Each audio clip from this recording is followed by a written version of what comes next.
When Alexander Hamilton's enemies accused him of misusing the nation's money, what he uncovered to prove his innocence shocked everyone and forever stained his legacy.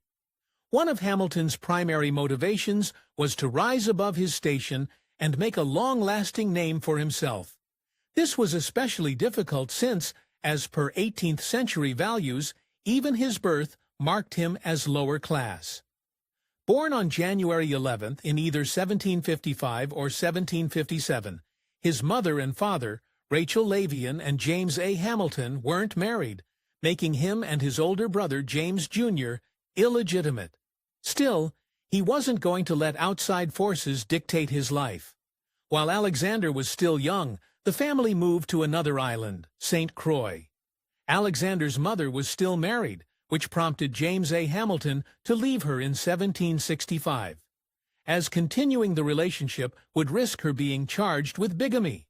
Still, she and Alexander were in for more misery as they both developed a nasty case of yellow fever. Although he would survive, his mother would tragically succumb to the sickness in 1768. Once he recovered, though, he got right to work. A couple of years after their mother's passing, Alexander and his brother parted ways. James Jr. took a carpenter's apprenticeship. Quite on the other end of things, Alexander took a job as a clerk for an import-export firm called Beam and Kruger, impressing the owner so much that he left the boy in charge for 5 months in his absence. Of course, this was only the first step to success. Further disaster came in 1772, but this time to him and the rest of the town of Christiansted as a terrible hurricane rolled in and ravaged the area. Shortly after, Alexander penned a letter to his now estranged father, which ended up as more of an essay, or what some later referred to as a fire and brimstone sermon. This unexpectedly led to great opportunities. Alexander fell in love with reading and writing and displayed this skill in his letter. His mentor, Reverend Hugh Nukes, read it and was so thrilled that he sent it to a magazine for publishing. As more and more people read it, they decided to start a fund to send Alexander to the colonies for more schooling. Finally, it was his time to rise. Alexander's means to pay for school didn't only come from the actual money his community donated, but also from cargo that he intended to sell. So, with his plans before him, he boarded a ship to America in 1772. He first arrived in Boston, then boarded another vessel to New York. There he met a Tor named Hercules Mulligan, who helped him sell his goods and who helped him with much more later on, but more on that later. Now in the colonies, he continued to set himself up for major success. After spending a year at a prep school in New Jersey, Hamilton followed in the footsteps of his new friend and enrolled in King's College, where Hercules Mulligan had attended. While in college, he continued to impress those around him, with his roommate praising how intelligently and eloquently Hamilton spoke about current issues. He was just in time. The world around him was rapidly changing. During his time at prep school, Alexander became exposed to the revolutionary mindset, quickly becoming an advocate of the Patriots' cause. The American Revolution hadn't begun, but the scent was spreading amongst the colonists, and Alexander was vocal about his support despite rebuking any mob aggression against the Loyalists. Still, he felt primed for action. Of course, it wasn't long before the American Revolution finally commenced, and Alexander knew he couldn't stay out of it. Spurred on by the inciting battles of Lexington and Concord, he and several other students signed up to serve with the Corsicans, a volunteer militia company in New York. From then on, he was right in the thick of it. In the summer of 1775, Hamilton and Mulligan worked together again as they fought against the British in Manhattan. Mulligan had joined the Sons of Liberty, and along with the Corsicans, they attempted to steal British cannons from the battery. Despite overwhelming opposition, including fire from the nearby HMS Asia, they were successful. Finally, Hamilton received a more official opportunity. Through his public support before the Revolution and valiant actions during the following conflict, Hamilton had met numerous prominent leaders. Seeing he was intelligent and capable, many of these men vouched for him, and the government soon commissioned him to create and captain the New York Provincial Company of Artillery. But by this point, Hamilton had many options to choose from. After a few more early battles, Hamilton continued to bolster his reputation until he received several promising requests. Generals like Nathanael Greene and Lord Stirling offered him a position as an aide, but Hamilton had no interest in anything like that. In his mind, the only way to rise above his station was through physically fighting in the Revolution. Of course, there was one man he couldn't say no to. Hamilton may have believed he was fit for much more than being a mere aide, but that changed when he received an invitation from the highest in the land, George Washington. The president-to-be saw the potential inside Hamilton, who accepted the offer along with the rank of lieutenant colonel that accompanied it. This was no easy job, however. While the position of Washington's aide sounds like Hamilton was simply arranging appointments and getting the general coffee, he had to navigate many severe situations. As Washington's representative, he drafted his letters, negotiated with the Continental Congress, and issued orders in his name. In the meantime, though, it turns out he wasn't doing too badly in his personal life. Hamilton met many high society people, but not all were lords and generals.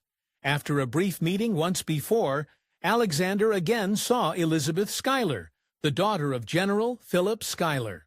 Although this was while Alexander was briefly stationed in Morristown, New Jersey in 1780, they kept up correspondence after he left. Soon enough, they took the next step. After only a matter of months, and likely a few lengthy discussions with Philip Schuyler, the two took things all the way. Hamilton and Elizabeth Schuyler married on December 14, 1780, with her father's blessing. 2 years later, they welcomed the first of their children. Philip and Elizabeth would have 8 children between then and 1802. On the flip side, though, another friendship of his was growing quite strained. Although his position was one that many would gladly serve, Hamilton wasn't happy. He begged Washington to give him command in the Continental Army, so that he might achieve glory in battle, but was only met with refusal. Tensions boiled over when the general admonished him in 1781 over something relatively small, causing a rift between them. Hamilton was relentless in pursuing a field command, going so far as to threaten resignation from his commission as lieutenant colonel. By mid-1871, Washington realized he had no choice but to grant Hamilton's wish and gave him command of a battalion made up of several companies from the 1st and 2nd New York regiments in Connecticut. Fortunately, he was just in time for the most decisive moment of the Revolution. In September 1781, the time came for Hamilton to truly prove his quality when the Continental Army planned to launch a siege of the British-held Yorktown. Leading 3 battalions, he and his men silently took Redoubt No. 10 of the British fortifications at night, only using bayonets to avoid accidental gunfire. This was integral to the American victory, and subsequently the end of the American Revolution. Up to this point, Hamilton's opinions of the Continental Congress and its new successor, the Congress of the Confederation, were mostly negative. He believed everything wrong with the governing body stemmed from a simple desire for power. Nevertheless, he was soon appointed the New York representative for Congress that July. Understandably, this wouldn't last. Unfortunately, Hamilton's criticisms and fear about Congress were validated during his term as a delegate. Financial negotiations between Congress and the various states had broken down, which led to several conflicts, especially with those in the Army who hadn't received their pay. Hamilton strived for real change during the 1786 Annapolis Convention, hoping to fix the Articles of Confederation, which he saw as problematic. He envisioned a more effective federal government and drafted a report in favor of a constitutional convention, which included more state delegates so they could really hammer out the deep-seated issues. As always, he was very convincing. The following year, the Constitutional Convention that Hamilton had championed occurred in May. After multiple tries to reach a quorum of state representatives, having served in the New York State Legislature, he became a New York delegate of the convention chosen by his father-in-law, Philip Schuyler. Of course, not all of his ideas were well received.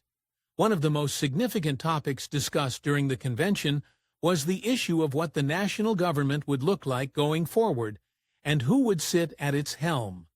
Hamilton had a surprisingly unoriginal idea. In his opinion, the country should elect a president who would serve for life, much like British royalty, while also being subject to removal in the case of corruption. Suddenly, he wasn't so beloved. At best, others brushed off Hamilton's push for this new type of government. However, for those such as James Madison, the proposal amounted to that of a monarchist sympathizer, and a means to give power only to the rich and well-born. Madison's opinions spread until many other delegates spurned Hamilton as well. As such, he didn't get his way. Beyond a few of these proposals, Hamilton played a much smaller part in the proceedings of the Constitutional Convention. Additionally, he maintained some reservations about the finalized Constitution, but still viewed it as a much-needed improvement over the Articles of Confederation and signed it. Furthermore, when push came to shove, he tried his best to defend the document. Hamilton and the other delegates had signed the new U.S. Constitution, which was later ratified on June 21, 1778, and Washington remained impressed, having begun his appointment as the first president of the United States. Washington then asked Hamilton to fill the position of Secretary of the Treasury, which Hamilton accepted. He had big plans for the country's money. Tasked with creating a strategy to improve public credit, one of Hamilton's first designs separated America's debt into what qualified as state debt and national debt. Within that, he also categorized the national debt into foreign and domestic, the latter of which caused the most controversy. Still, Hamilton continued to push. Concerning the issue of debts held by the states, Hamilton positioned a suggestion that again caused some backlash. He believed that rather than depend on each state to pay its debt individually, it would be more practical to consolidate them with the national debt under the designation of federal debt. Meanwhile, the accusations of him being a monarchist were growing. Hamilton explored the concept of an American national bank for a while and soon issued a report in its favor. He believed the model for this bank would be infallible, but at the same time, others pointed out its similarities to that of the Bank of England. However, one major change was that Hamilton's model diminished the government's involvement in public debt. Naturally, some fought against this, although the Senate seemingly had no problem with Hamilton's vision for navigating America's debt. The plan's opposition quickly grew. Namely, Madison and Secretary of State Thomas Jefferson rejected the idea of a national bank, believing the rising sentiment that the system only benefited those in the Northeast. This led to more than a simple disagreement. Madison, Jefferson, and other like-minded individuals fought for the interests of the agrarians of the South, and Hamilton's plan seemed to leave them in the dark.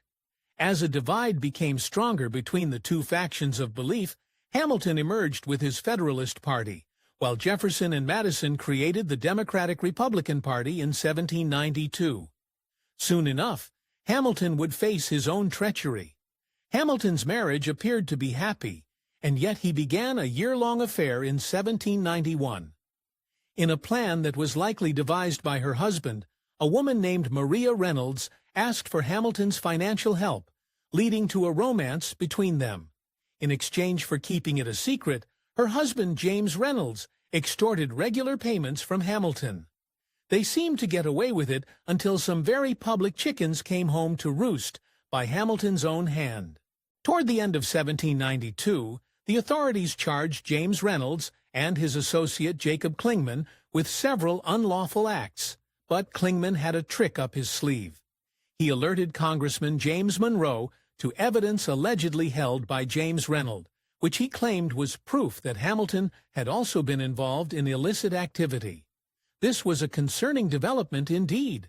Monroe took the alleged evidence against Hamilton seriously and may have hoped to use it against him. Along with fellow Democratic Republicans Abraham Venable and Frederick Muhlenberg, he confronted Hamilton and accused him of financial speculation. In defense, Hamilton explained the affair and showed him the blackmail letter from Reynolds. In response to a journalist's claim in 1797 that he had been in collusion with James Reynolds, Hamilton urgently wrote Monroe and the other congressmen. Hoping to gain some reassurance, he asked them to confirm that nothing in the report would damage his integrity. But Monroe refused to answer. To get ahead of any potential scandal, Hamilton published a booklet containing every detail of his affair. Despite this scandal, many still favored Hamilton. During America's conflict with France in 1798, the new president, John Adams, appointed Hamilton the Major General of the Army, albeit begrudgingly.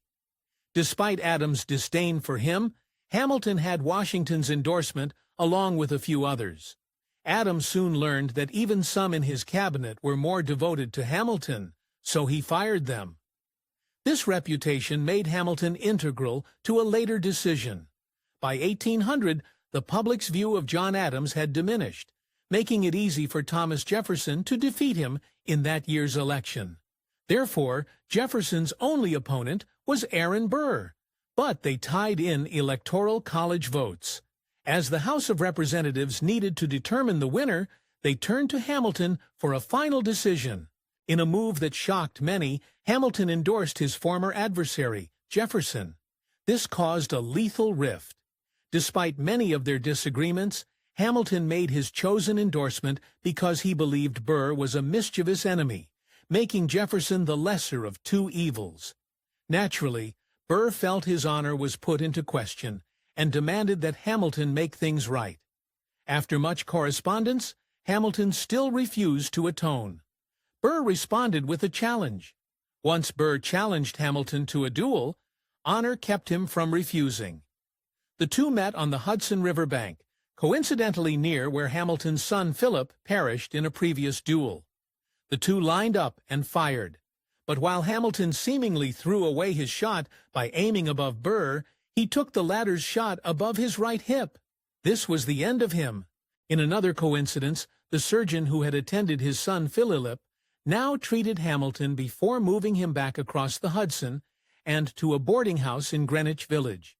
There he lay, knowing his end was near, and thus summoning his loved ones. Over the next 31 hours, they came to his side and bid him goodbye until he passed on July 12th. As far as his legacy, no one can deny that Hamilton left an impact. In his time as Secretary of the Treasury, Hamilton developed the foundations for a lasting financial system in the face of contemporary criticism. This controversy continued as economists and historians have debated the efficiency of his centralized banking to this day. Thanks for watching History Expose. If you love uncovering the best stories in history, hit like and subscribe to keep exploring with us. Don't forget to visit our main page, Fact No Nate, for more incredible facts about